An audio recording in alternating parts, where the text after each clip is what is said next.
Hi, welcome to the Twin Spires Saturday Spotlight. I'm Vance Hanson alongside James Scully. And James, an exciting time in Kentucky for thoroughbred racing. We're coming off a record Kentucky Downs meet, and Churchill Downs opens this weekend, and Keeneland right around the corner as well.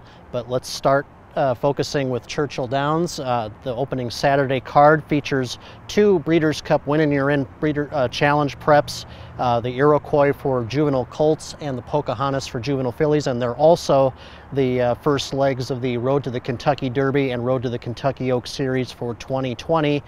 James, we have a projected odds-on favorite in the Iroquois in Dennis's Moment. You're not a fan. Well, I definitely think Dennis's Moment is the most likely winner based on his maiden win. But from a betting perspective, yeah, I'm going to pick against him on top. But I'm definitely a fan of his raw talent, raw ability, and I won't be surprised if he has the goods. With that being said, he's being compared to Not This Time. Not This Time, lost early in his career. He wasn't perfect.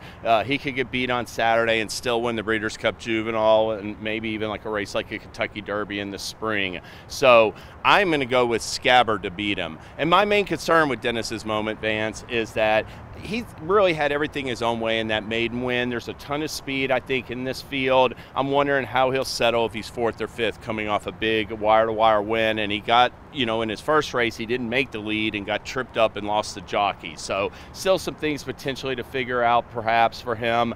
Scabbard is my top pick. He formerly known as Noose. They changed the name. He blew out a nice maiden special weight field at Churchill Downs, first time out by 5 lengths. Came back in the Saratoga Special, got away a step slow. I thought he made a really good run to be second there to Greenlight Go, who could be any kind of 2-year-old hard-spun colt for Jerkins. And so I think Scabbard's going to get the right setup for his late rally. I'm going to give him the edge in the Iroquois.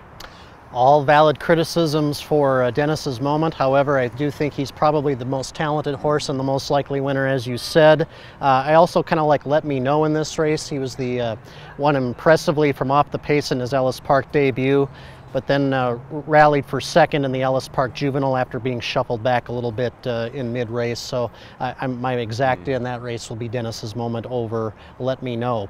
Moving on to the Pocahontas now for fillies. This one is a little bit more wide open. Brad Cox is now down to one entrant, the likely favorite here.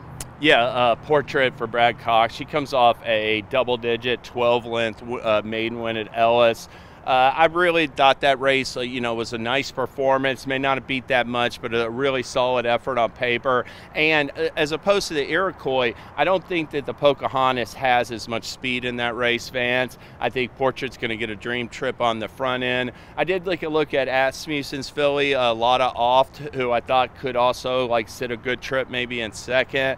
Obviously, there's a couple other contenders. Another intriguing long shot I thought was Shadowly from the rail. But the way it shapes up, especially with their stablemate Scratching, I'm going to look as Portrait as I'm going to key her in some straight exactas for this week's wagers.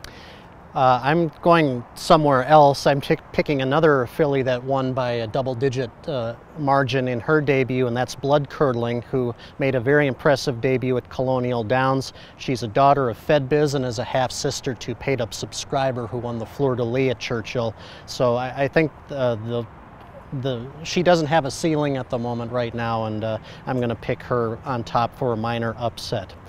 And those are our selections, I think, for this weekend's Iroquois and Pocahontas at Churchill Downs. And good luck to all of you this Saturday. Tune in to twinspires.com for all your wagering and viewing needs as far as that's regards. And we'll see you again next week.